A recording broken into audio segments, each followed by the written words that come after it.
श्रीकृष्ण आणि कालिया मर्दन. यमुना नदीच्या काठी गोकुळ नावाचे एक सुंदर गाव होते.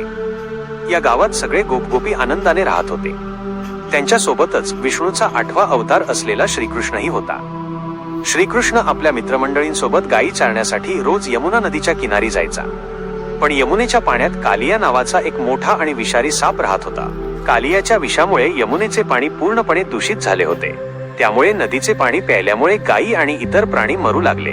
एवढेच नाही तर त्या पाण्याजवळ जाणारे पक्षीही खाली पडून मरत होते. गोकुळातील लोक खूप दुःखी होते, पण त्या विषारी सापाचा सामना करण्याचे धाडस कुणातही नव्हते. एके दिवशी श्रीकृष्ण आपल्या मित्रांसोबत खेळत असताना त्यांचा चेंडू यमुना नदीत पडला.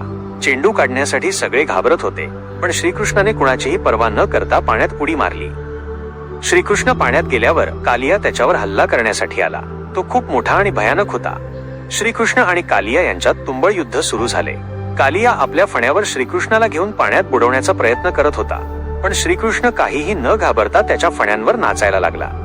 श्रीकृष्णाच्या वजनामुळे आणि त्याच्या नृत्याच्या तालामुळे कालियाच्या डोक्यातून रक्त वाहू लागले.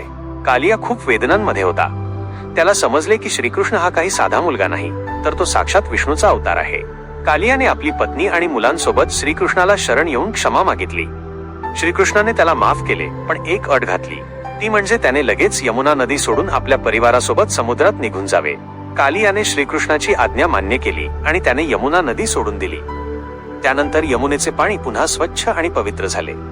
गायी, गोपगोपी आणि इतर प्राणी आनंदाने त्या नदीचे पाणी पिऊ लागले.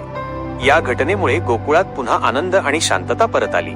श्रीकृष्णाने आपल्या बाललीलांच्या माध्यमातून केवळ कालियाचा गर्वच नाही, तर गोकुळातील लोकांच्या मनातील भीती सुद्धा दूर केली. यामुळे श्रीकृष्ण हा केवळ एक देवदूत नाही, तर गोकुळाचा तारणहार बनला.